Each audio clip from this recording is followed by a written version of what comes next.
Olá, estudantes da terceira série. Estamos aqui para mais uma aula de filosofia. Professor Carlos Alberto, professor Kaká. Dando sequência aí na aula anterior, nós estaremos conversando um pouco sobre o filósofo Rousseau a respeito do contrato social. O objetivo da nossa aula é distinguir a argumentação do Rousseau acerca da origem da desigualdade e de como superá-la por meio do contrato social. O nosso objeto do conhecimento é a desigualdade entre os homens como desafio da política, né? Na aula passada nós vimos a desigualdade em Rousseau e nessa aula estaremos abordando Rousseau e o contrato social. O Jean-Jacques Rousseau, ele nasceu em Genebra em 1712 e faleceu na França em 1778, consequentemente no século XVIII. A obra Discurso sobre a origem e os fundamentos da desigualdade entre os homens também escreveu o Contrato Social, do qual estaremos falando hoje, e além disso escreveu a obra Emílio, ou da Educação. Dito isso, nós temos aí um trechinho de uma fala do Rousseau. O homem nasceu livre e em toda parte se encontra sob ferros. De tal modo acredita-se o senhor dos outros, que não deixa de ser mais escravo que eles. Então, bastante contundente, né? Bastante profunda essa fala do Rousseau, né? E aí a gente já tem alguns indícios daquilo que nós estaremos tratando hoje. Tá? Bom, um trecho aí de uma fala do Rousseau no Contrato Social, em que ele diz o seguinte, e depois nós vamos estar vendo os desdobramentos dessa fala do Rousseau. Eu imagino os homens chegados ao ponto em que os obstáculos prejudiciais à sua conservação no estado natural os arrastam por sua resistência sobre as forças que podem ser empregadas por cada indivíduo a fim de se manter em tal estado. Então, esse estado primitivo não tem mais condições de subsistir, e o gênero humano pereceria se não mudasse sua maneira de ser.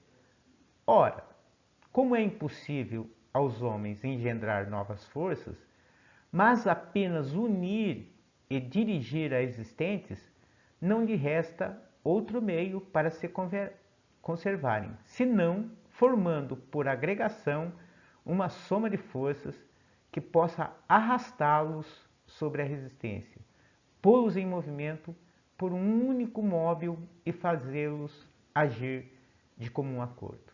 Nossa, bastante interessante essa fala do Rousseau, porque ele observa algumas coisas que a gente vai ver aí no próximo slide.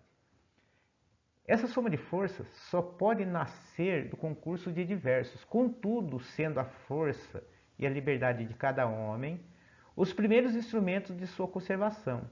Como as empregará ele sem se prejudicar, sem negligenciar os cuidados que se deve? Esta dificuldade reconduzida ao meu assunto pode ser enunciada nos seguintes termos: encontrar uma forma de associação que defenda e proteja de toda a força comum a pessoa e os bens de cada associado, e pela cada qual, cada um, unindo-se a todos, não obedeça, portanto, senão a si mesmo, e permaneça tão livre como anteriormente. Tal é o problema fundamental cuja solução é dada pelo contrato social.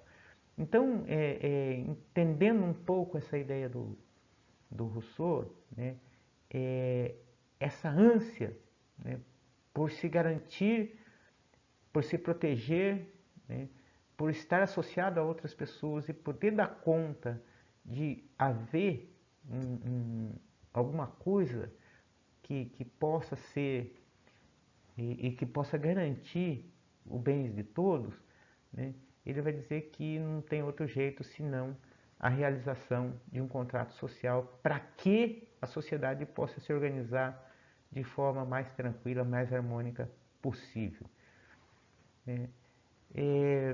Dito isso, né, Rousseau ele não propõe que haja um retorno ao estado de natureza. Muito pelo contrário, né? Cada um de nós põe em comum sua pessoa e toda a sua autoridade sobre o comando da vontade geral, né? Então, a vontade de todos, da coletividade, ela se sobrepõe aos interesses individuais, né?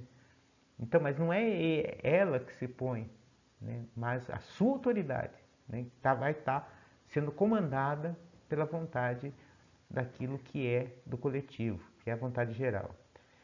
E recebemos em conjunto, cada membro como parte indivisível do todo. Então, cada um vai estar recebendo a possibilidade, né, de estar bem.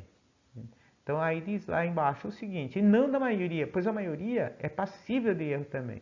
Então, vai estar sobre o comando, mas essa vontade, né, ela tem que estar imbuída, né, individualmente na perspectiva do todo, né? Você tem o todo, mas tem aquilo que é próprio de cada um.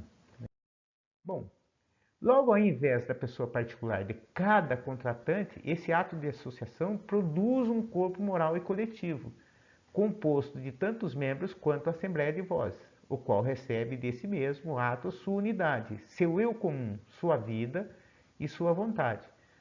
A pessoa pública, formada assim pela união de todas as outras, tomava outrora o nome de cidade e toma hoje o nome de república ou corpo político. Então, vai estar sob o comando do Estado, né, que é detentor da soberania, que é detentor da autoridade. De forma que todo Estado, regido por leis, independente da forma de denominação que possa ter, porque então somente o interesse público governa e a coisa pública algo representa. Então, a ideia de república.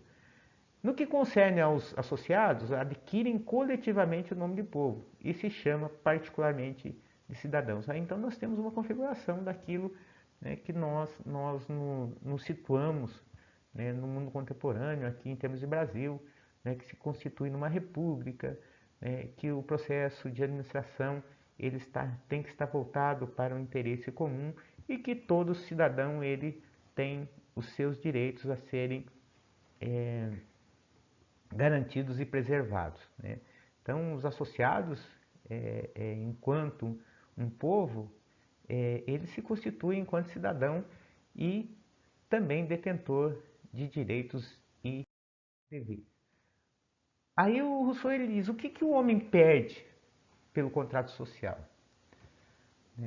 O homem perde pelo contrato social é a liberdade natural, né? Então, e um direito ilimitado a tudo que se tenta e se pode alcançar, né? Então, aquela liberdade natural que tinha de poder fazer e acontecer do jeito que quer, né, já não tem mais, né? Já não tem a garantia de direito limitado. Tudo posso, mas nem tudo me convém, né? E o que ele ganha com isso? A liberdade civil e a propriedade de tudo que possui, né? Então, ele ganha a possibilidade de ir e vir, de transitar, de ser apossado em determinadas coisas, né, com o contrato social, né. Para que não haja engano em suas compensações, é necessário distinguir a liberdade natural, né, limitada pelas forças do indivíduo, da liberdade civil, que é limitada pela liberdade geral e a posse, que não é senão o efeito da força ou do direito do primeiro ocupante, que é da propriedade, que só pode ser baseada num título positivo. Então aí nós já temos bem caracterizado, né, que a liberdade natural, né, vai muito dos limites de cada um, né. Já por sua vez a liberdade civil ela tem os limites da liberdade geral. Eu não posso fazer tudo que eu quero, né, do jeito que eu quero e como eu quero, se isso representar alguma coisa que não esteja de acordo com o interesse da coletividade, né, do bem-estar comum. E por outro lado também tem a limitação da posse, né, porque essa posse ela deixa de ser algo, né, que está em termos coletivos, né, e passa a ser e ter um efeito de força do direito de algo que me pertence, né.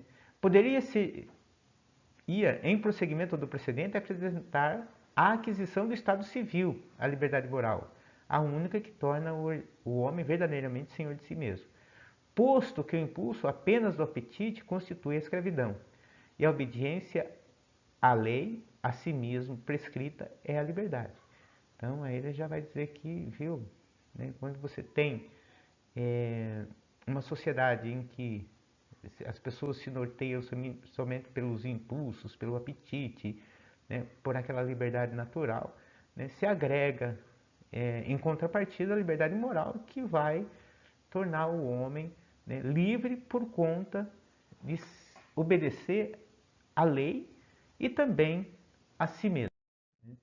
Bom, pacto social, corpo político, né? Então aí nós temos já bem claro, bem delimitado isso, né? Na questão do pacto social, né? Que a lei, né? A lei, ela vai se estabelecer através do corpo político, né? Esse corpo político que vai estar orientado pelo pacto social, pelo contrato social. É necessário, pois, que haja convenções e leis, né, para unir os direitos aos deveres e encaminhar a justiça aos seus objetivos. Então, uma sociedade sem lei não funciona, né? Então, tem que ter convenções, tem que ter leis para que a justiça ela possa acontecer e que as pessoas possam se unir em torno de direitos e deveres. No estado natural, onde tudo é comum, nada devo àqueles a quem nada prometi. Só reconheço como sendo de outrem o que me é inútil. Isso não ocorre no estado civil, onde todos os direitos são fixados pela lei. Então, no estado natural não tem, né? Eu quero alguma coisa, eu me aproprio daquilo, assim como o outro também pode se apropriar, porque é coletivo, não é individualizado, né? Então, fixados pelas leis, né? Os legisladores, eles procuram organizar as leis em função do ato da vontade geral. E também não pode ser alguma coisa injusta, posto que ninguém é injusto consigo mesmo. Então, e vai visualizar, ambicionar aí, atingir o interesse comunitário ou coletivo. Aí agora vamos pensar junto. Mas quando os interesses particulares principiam a fazer sentir e as pequenas sociedades a influir sobre a grande, o interesse comum se altera e encontra opositores. A humanidade não reina mais nos votos. A vontade geral deixa de ser a vontade de todos. Erguem-se contradições, debates e a melhor opinião não é aceita sem disputa. Enfim, quando o Estado, próximo de sua ruína, apenas subsiste através de uma forma vã e ilusória, quando o laço social se rompe em todos os corações, quando o mais vil interesse se adorna afrontosamente como um nome sagrado do bem público, então a vontade geral emudece. Todos, guiados por motivos secretos, deixam de opinar como cidadãos, como se o Estado jamais houvesse existido, e são aprovados falsamente, a título de leis, decretos iníquos, cujo único fim é o interesse particular. Então, a gente tem visto acontecer bastante isso, né, aqui na sociedade moderna, né? Se nós pegarmos aí a realidade do Brasil, né, quando a gente vê os interesses particulares estando acima do bem público, né, quando nós vemos na nossa sociedade, por exemplo, né, atos de corrupção, onde a vida das pessoas são colocadas em risco em nome de um interesse particular, né, então aí o Rousseau diz que o nome sagrado do bem público, usando aí termo meu, é jogado na lama, né? Que tipo de perigos corremos quando o indivíduo ou grupo fala em nome da vontade geral ou considera-se o único conhecedor do bem público? Pense nisso, né? Que tipo de perigo a gente corre quando um indivíduo ou um grupo ele disse falando em nome da vontade geral e que se diz o único conhecedor dessa vontade geral do bem público. Bom, dito isso, estamos encerrando a nossa aula. Fica aí as referências para vocês, né? O contrato social do Rousseau, os devaneios do caminhante solitário também do Rousseau, do Cassirer, do Ernest Cassirer, a questão Jean-Jacques Rousseau, Starbaronovinsky, Jean-Jacques Rousseau, a transparência e o obstáculo, e a sugestão de vídeo aí a respeito do contrato social e vontade geral em Rousseau. Pessoal, estamos aqui encerrando a nossa aula. Um abraço a todos e até uma próxima.